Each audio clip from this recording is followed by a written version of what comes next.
ప్రతినిధులకి మరియు కొంతమంది నాయకులకి ఎన్నిసార్లు చెప్పినా అదే పాట.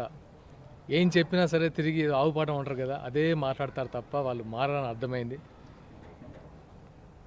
తెలంగాణ మీ అయ్యే జాగీరా అన్నందుకు దాన్ని ఎంత వక్రీకరిస్తున్నారంటే, తెలంగాణ మీ అయ్యే జాగీరా అన్నది ఆయన మీ పాలకులని ఎవరైతే మీరు మాట్లాడుతున్నారో మా అయ్య జాగీరా అని మాట్లాడుతున్నారో వాళ్ళని అన్నారు తప్ప తెలంగాణ ప్రజల్ని ఎవరు అనలేదు. తెలంగాణ ప్రజలదని ఆయనే నొక్కి వక్కా నుంచి చెప్పారు. దాన్ని వక్రీకరించి ఎస్ మాయే జాగిరే, ఎస్ మాయే జాగిరే, ఎస్ మనయే జాగిరే, నేను తెలంగాణ బిడ్డనే, తెలంగాణ భూమి పుత్రులదే, ఆయన చెప్పింది కూడా అదే. దానికి ఎందుకు దాన్ని పదే పదే ఒక సెంటెన్స్ని పట్టుకొని మీ అయ్యే జాగిరి అంటారా, మీ అయ్యే జాగిరి అంటారా? ఆయన అన్నది మీలాంటి పాలకులు ఎవరైతే ఉన్నారో వాళ్ళని. తెలంగాణ బిడ్డలే జనసేనలో పోటీ చేస్తున్నారు. ఆంధ్ర వాళ్ళు వచ్చో లేకపోతే అమెరికా నుంచి వచ్చో పోటీ చేయట్లేదు. ఇక్కడ తెలంగాణ బిడ్డలు, తెలంగాణలో ఉన్న ఉద్యమకారులు ఇక్కడ పోటీ చేస్తారని చెప్పారు. ఇంత క్లియర్గా చెప్పిన తర్వాత ఎందుకు వక్రీకరించి మాట్లాడుతున్నారు? అంటే వక్రీకరించడానికి ఏం లేక ఏదో ఒకటి మాట్లాడాలి కాబట్టి రకరకాలుగా మాట్లాడుతున్నారు. మాట్లాడే వాళ్ళు ఏమైనా ఉత్తమలా అంటే అవినీతి చిట్ట. ఇక ఎన్ని రకాలుగా చెప్తాం? పొన్నం ప్రభాకర్ గారి గురించి 100 వస్తాయి ఇక్కడ లిస్టు. ఆయన చేసిన అక్రమాల గురించి 100 లిస్ట్ ఇస్తాయి.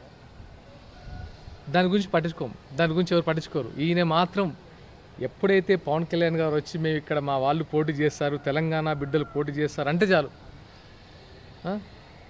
విద్వేషాలు రెచ్చగొట్టేసి మాయే జాగిరి మీయే జాగిరి మాట్లాడుతున్నారు. బీసీ సంక్షేమ శాఖ మంత్రిగా మీరు ఏం చేశారు బీసీ పీపుల్కి? చెప్పండి పొన్నం ప్రభాకర్ గారు, చెప్పండి.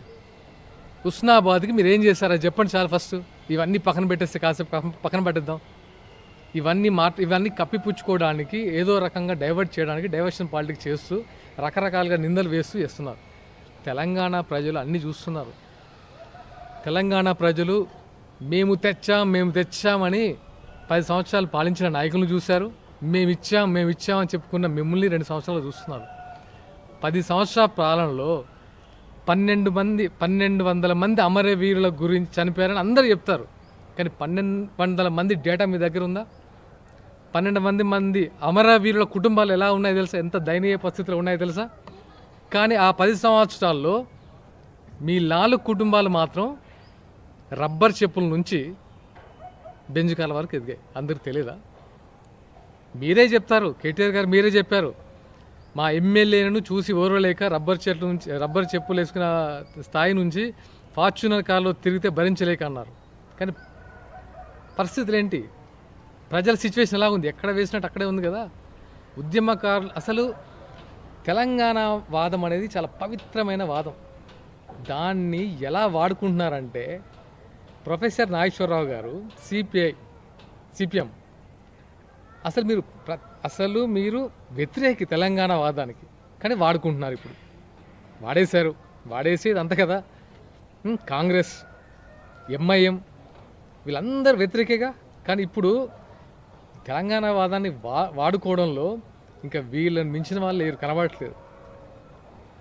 ఇది ఎంత అంటే విద్వేషాలు రెచ్చగొట్టేసి ఇంకా తెలంగాణ ప్రజల్ని నిరక్షరాస్యులుగా చేసి ఓట్లకు మాత్రమే పరిమితం చేసి మీరు మాత్రం రకరకాల బిజినెస్లు పెట్టుకొని రకరకాలుగా ఎదిగేసి ఇంకా ఉద్యమకారులు ఎవరు ఎదగద్దు, ఇక్కడ ఉన్న పిల్లలు ఎవరు ఎదగద్దు, మన 4 కుటుంబాలు ఎదగాలి.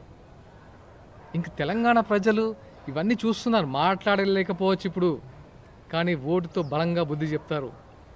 అది గుర్తుపెట్టుకోండి. అలాగే ఎలా ఉంటుందంటే దయ్యాలు వేదాలు వల్లించినట్టు ఉంటుంది. అవినీతి కేసులో చిప్పకూడు తిని తీహార్ జైల్లో వాళ్ళు చెప్పే నీతులు కూడా వినాల్సి వస్తుంది. మనం ఇప్పుడు వాళ్ళు అవినీతి కేసులో జైల్లోకి వెళ్ళి 2.0 అని గెటప్పులు మార్చుకొని ఇప్పుడు వచ్చి మాకు నీతులు చెప్తుంటే మేము వినాలి. ఇప్పుడు మేము తెలంగాణ బిడ్డలు మేము వినాలి. అక్క మీరు ఎక్కడున్నారు? ఎప్పుడొచ్చారు తెలంగాణ ఉద్యమంలో? 2000లో స్టార్ట్ అయినప్పుడు మీరు ఎక్కడున్నారు? అమరవీరులు అయినప్పుడు మీరు ఎక్కడున్నారు? ఉస్మానియా క్యాంపస్లో పిల్లలు తన్నులు తినప్పుడు ఇప్పుడు ఎక్కడున్నారు? అరే ఇదేదో ఉధృతంగా ఉంది, ఇది ఎక్కడేదో మంచిగా కమాయించుకోవచ్చు అని అమెరికా నుంచి వచ్చి బ్యూటీ పార్లర్లు పెట్టుకున్నారు మీరు. గుర్తులేదా? హిమాయత్నగర్లో లాక్మీ బ్యూటీ పార్లర్ పెట్టుకొని ఇప్పుడు మీ ఆస్తి ఎన్ని వేల కోట్లమ్మా? ఎక్కడమ్మా బుజ్జు ఖలీఫాలో మీ ఫ్లాట్లు? హైత్ ప్లేస్ ఎక్కడమ్మా? వందల కోట్ల హోటల్స్. అలాగే 50 ఎకరాల ఫామ్ హౌజులు ఎక్కడి నుంచి వచ్చినాం ఇవి? మరి తెలంగాణ అమరవీరుల పరిస్థితి ఏంటి? అమరవీరుల కుటుంబాల పరిస్థితి ఏంటమ్మా చెప్పండి. మీరు తెలంగాణ జాగృతి పేరుతో ఒక బతుకమ్మ ఎత్తేసుకొని